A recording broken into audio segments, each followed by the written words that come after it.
Hey beautiful people, what's up guys, welcome to JKSSB online tutorial. मैं हूं सतीश और आप देख रहे हैं daily current affair lecture series for your upcoming female supervisor and other JKSSB exam. Alright, so start करने से पहले बता दूं कि करंट अफेयर के लिए आपको कहीं और से कुछ भी पढ़ने की जरूरत नहीं है। जेकेएसएसबी के लिए जितने भी करंट अफेयर इंपॉर्टेंट है वो सभी मैं अपने daily basis current affair lecture में अपडेट कर देता हूं।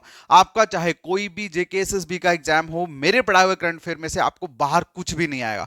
और इसके साथ आपको बता दूं कि अगर आप फीमेल सुपरवाइजर का कोर्स ज्वाइन करना चाहते हैं तो आप लोग अभी इंस्टॉल करें हमारी JKSSB online tutorial app from play store और फिर आप लोग ज्वाइन कर सकते हैं फीमेल सुपरवाइजर का कोर्स। क्योंकि हमारा फीमेल सुपरवाइजर को ज्वाइन करने का एक मात्र जो सबसे मोस्ट इंपॉर्टेंट रीजन है वो ये कि अगर आप लोग 100% सिलेक्शन चाहते हैं तो यही एक ऐसा कोर्स है। क्योंकि इस कोर्स में हम लोग lectures, notes, MCQ, test series इस तरह से आपको प्रोवाइड कर रहे हैं जैसा जेकेएसएसबी पूछ रहा है। बिल्कुल JKSSB exam point of view से सारा मटेरियल आपको प्रोवाइड करेंगे सो दैट कि आपका 100% सिलेक्शन जो है वो हो सके। सो ज्वाइनिंग के लिए अभी इंस्टॉल करें JKSSB online tutorial app from play store और उसके बाद आप लोग ज्वाइन कर सकते हो। अगर आपको कोई भी बात करनी है या आपको कोई डाउट है तो आप मेरे व्हाट्सएप नंबर 7006332724 पे मैसेज कर सकते हैं, आपके सारे डाउट्स क्लियर कर दिए जाएंगे। ऑलराइट, तो चलिए फिर स्टार्ट करते हैं आज का लेक्चर। और आज के लेक्चर का हमारा पहला जो क्वेश्चन है that is which has become India's largest port in term of cargo volume। ठीक है,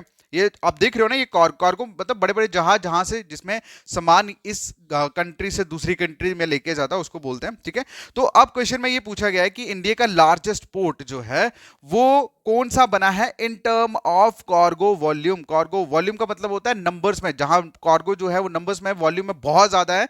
तो इंडिया का ऐसा कौन सा लार्जेस्ट पोर्ट बना है in term of cargo volume. ठीक है, तो इसका जो क्वेश्चन है, इसका जो आंसर है दैट इज पैरादीप पोर्ट। ठीक है, तो ये बेसिकली स्टेट ऑन पोर्ट है उड़ीसा का, जो इंडिया का लार्जेस्ट मेजर पोर्ट जो है वो बना है in term of cargo volume. ठीक है, नेक्स्ट जो क्वेश्चन है पूछा गया है कि बताइए recently Abdul Fattah al Sisi has sworn as president of which country. ठीक है, तो ये एक पर्सन है और इनका नाम है अब्दुल फतेह अल सीसी और इन्होंने शपथ ली है as a president of which country, मतलब कौन से कंट्री ये प्रेसिडेंट बने हैं, ये क्वेश्चन में आपसे पूछा गया है। तो इसका जो आंसर है दैट इज इजिप्ट।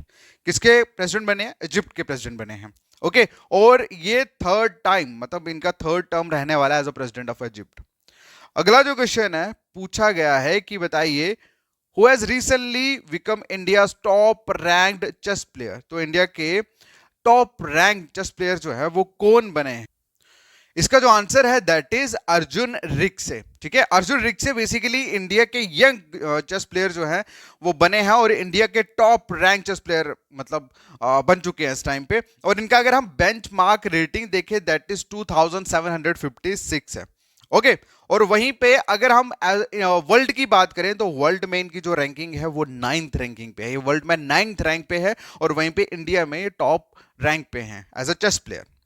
नेक्स्ट जो क्वेश्चन है पूछा गया है कि बताइए रिसेंटली हिंदुस्तान एरोनॉटिक लिमिटेड ने दो डोरनेट 228 एयरक्राफ्ट जो है वो कौन सी कंट्री को हैंड ओवर करे हैं। ये आप देख रहे हैं ना, ये एयरक्राफ्ट बेसिकली इसका नाम है डॉर्नियर 228। ठीक है, और हिंदुस्तान एरोनॉटिक लिमिटेड ने ऐसे दो एरोप्लेन जो हैं, एयरक्राफ्ट जो है वो कौन सी कंट्री को हैंड ओवर करे हैं, ये क्वेश्चन पूछा गया है। तो इसका जो आंसर है दैट इज गुयाना। किसको दिए? गुयाना को। नेक्स्ट जो क्वेश्चन है पूछा गया है कि बताइए ऑपरेशन संकल्प रिसेंटली न्यूज में देखने को मिला। अच्छा, ये जो ऑपरेशन है ये किस से रिलेटेड है, ये क्वेश्चन में पूछा गया। ओके, ऑपरेशन संकल्प किस चीज से रिलेटेड है, ये क्वेश्चन में पूछा गया। तो इसका जो आंसर है दैट इज मैरीटाइम सिक्योरिटी के लिए। ठीक है, ये जो ऑपरेशन है, ये ऑपरेशन संकल्प जो है that is related with maritime security. Okay, अगला जो क्वेश्चन है पूछा गया है कि बताइए who won the national kho kho championship 2023-2024 mains title. तो 2023-24 का जो mains title national kho kho championship का वो किन्होंने जीता है, ये क्वेश्चन में पूछा गया है। तो इसका जो आंसर है दैट इज महाराष्ट्र। ठीक है, तो इस बार जो 56 नेशनल हो रही थी खो खो चैंपियनशिप 23-24 की, तो उसमें महाराष्ट्र के जो टीम है उन्होंने मेंस टाइटल जो है ये नेशनल खो खो चैंपियनशिप का वो अपने नाम कर दिया है। क्लियर है? चलिए, अगला जो क्वेश्चन है पूछा गया है कि बताइए men's single title of Miami open 2024 किन्होंने जीता है? देखो लास्ट वीडियो में हम लोगों ने क्वेश्चन करा था जिसमें हमने मियामी ओपन में डबल पेयर में जिन लोगों ने टाइटल अपने नाम किया था, जिसमें आपको मैंने बताया था रोहन थे और एक उनके ऑस्ट्रेलियन पार्टनर थे। तो इस क्वेश्चन में, आज के क्वेश्चन में पूछा है कि मियामी ओपन 2024 में जो सिंगल टाइटल है, मैन सिंगल टाइटल जो है वो किन्होंने जीता है? तो इसका जो आंसर है दैट इज जेनिक सिनर। ठीक है, ये basically Italian professional table tennis player है। ओके, और इनका नाम है जेनिक सिनर, और इन्होंने मैन सिंगल टाइटल जो है मियामी ओपन का अपने नाम किया है। हमारा नेक्स्ट क्वेश्चन है, what is the theme of world autism awareness day 2024? तो 2024 का जो वर्ल्ड ऑटिज्म अवेयरनेस डे का जो थीम है वो क्या है? बेसिकली आपको बता दूं, ये ऑटिज्म जो है ये बेसिकली आप लोग कह सकते हैं इट्स अ मेंटल डिसऑर्डर।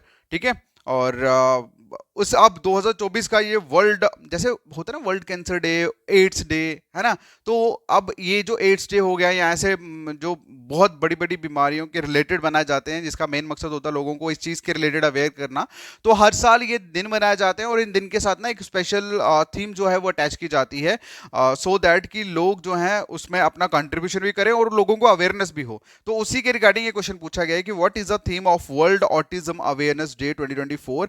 तो इस 2024 का जो वर्ल्ड ऑटिज्म अवेयरनेस डे है उसका थीम क्या है, ये क्वेश्चन में पूछा गया है। तो इसका जो आंसर है that is empowering autistic voices. ठीक है, एम्पावरिंग ऑटिस्टिक वॉइसेस।